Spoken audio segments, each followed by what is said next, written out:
जो pharmacist community आपको देख रही है, वहाँ पे क्या स्कोप है फार्मासिस्ट का इन ओमान? दो तरह की बेसिकली फार्मासिस्ट के लिए वैकेंसीज हैं। एक मिनिस्ट्री ऑफ हेल्थ के लिए हैं और सेकेंडली जो सिक्योरिटी फोर्सेस के लिए। जॉब अपॉर्चुनिटीज़ कैसी हैं? जॉब मिल जाती है फार्मासिस्ट को? फॉरेन में वो सिर्फ उन्हीं लोगों को हायर करेंगे जो अपने किसी न किसी फील्ड में एक्सपर्ट हैं। मिनिमम कितना एक्सपीरियंस चाहिए आफ्टर ग्रेजुएशन? 3 से 5 साल का एक्सपीरियंस काफ़ी होता है। ओमान अप्लाई करना चाहता है फॉर जॉब, तो क्या प्रोसेस है? कौन से डॉक्यूमेंट्स चाहिए?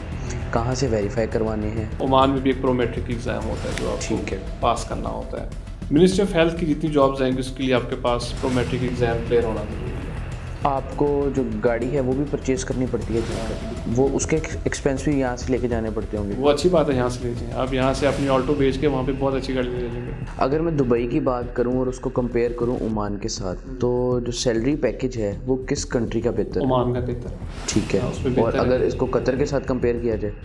कतर का सबसे बेहतर है। रिसेंटली अभी आप काम कर रहे हैं उधर ओमान के अंदर, एज अ फोरेंसिक टॉक्सिकोलॉजी में काम कर रहे हैं, तो हमारे जो कम्युनिटी है, जो फार्मासिस्ट कम्युनिटी आपको देख रही है, वहाँ पे क्या स्कोप है फार्मासिस्ट का इन ओमान?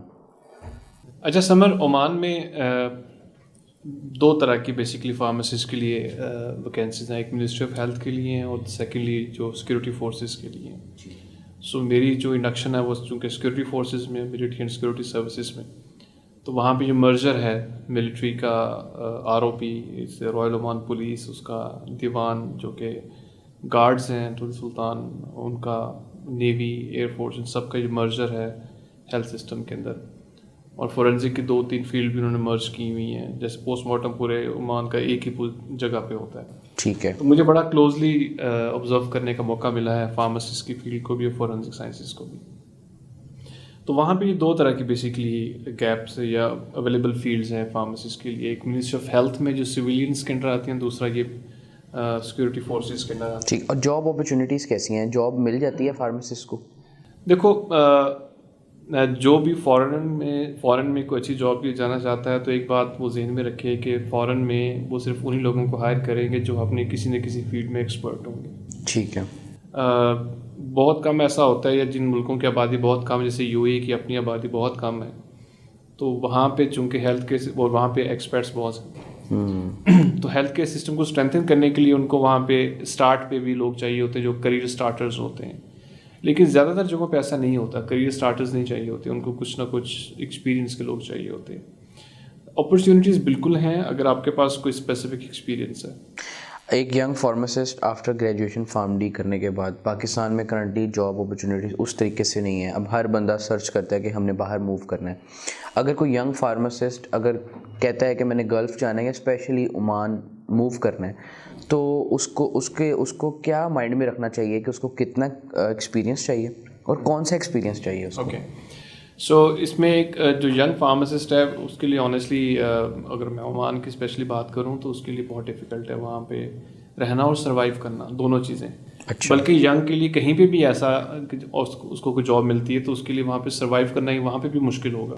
ठीक है। अब यूएई में अगर फार्मासिस्ट की बात करें, कुछ अपने मेरे फ्रेंड्स वहाँ पे अभी भी हैं, काफ़ी अर्से से हैं, कुछ अभी शिफ्ट हुए हैं, वो देखते हैं वहाँ पे how much they are paying to the pharmacist over there. Mostly वहाँ पे रिटेल फार्मेसी में जाते हैं। हमारे पास है ही रिटेल, यहाँ पे हॉस्पिटल और क्लिनिकल ये चीज़ें तो है ही नहीं है, तो रिटेल के लोग बाहर जाएंगे ना, जो सबसे लोवेस्ट पेइंग एक तबका है, जिसमें उसमें ख़ास तौर पे हमारे नेबरिंग कंट्री से जब इतनी फोर्स आ रही है तो कंपटीशन में जब आते हैं, तो जब कंपटीशन बढ़ता है तो सैलरीज ड्रॉप करती हैं लेकिन जब आपके पास कोई एक्सपर्टीज़ होंगी तो उसमें फिर कंपटीशन कम हो जाता है। तो अगर यूएई भी जाते हैं, कितना आपको दे देंगे? 4,000-5,000 दिरहम। ठीक है। इस कम टू बी कोई 2.5 लाख, पौने 3 लाख, 3 लाख तक। फिर आपके वहाँ पे एक्सपेंसेस भी हैं, वो जगह एक्सपेंसिव है रहने के लिए, उस करने के बाद आप how much you can save after that, फिर आप वो भिजवा सकते हैं। सो मेरी जो अभी एडवाइस है फार्मासिस्ट कम्युनिटी को वो यही है, सबसे पहले तो आपके पास एक्सपर्टीज़ अपनी स्ट्रॉन्ग करें अपनी रेलिवेंट फार्मेसी की फील्ड के अंदर। It could be in the clinical setup, ये आपकी जैसे TPN प्रिपरेशंस के अंदर आ सकती है, इंजेक्टेबल्स के अंदर आ सकती है कुछ और, या आप उसमें फार्माकोविजिलेंस के अंदर आ जाते हैं, आप क्वालिटी एश्योरेंस में आ जाते हैं, तो उसमें अपनी एक्सपर्टीज को स्ट्रॉन्ग मिनिमम कितना एक्सपीरियंस चाहिए आफ्टर ग्रेजुएशन?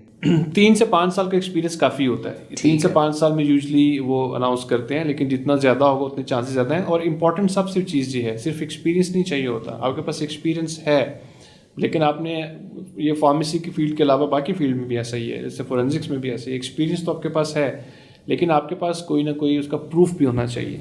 ठीक है। प्रूफ एक एक्सपीरियंस लेटर काफ़ी नहीं है। ठीक है। आपके पास कुछ सर्टिफिकेशंस होनी चाहिए, आप वो सर्च आउट करें कि कौन सी सर्टिफिकेशंस हो सकती हैं, शॉर्ट कोर्सेज हो सकते हैं, डिप्लोमास हो सकते हैं। ये सारी चीज़ें जब आपकी सीवीज में ऐड होते जाते हैं तो आपको आउटस्टैंडिंग करती है as compare to your competitors जो कि सेम पोजीशंस के लिए कम्पीट कर रहे होते हैं from the other regions of the world. ठीक है।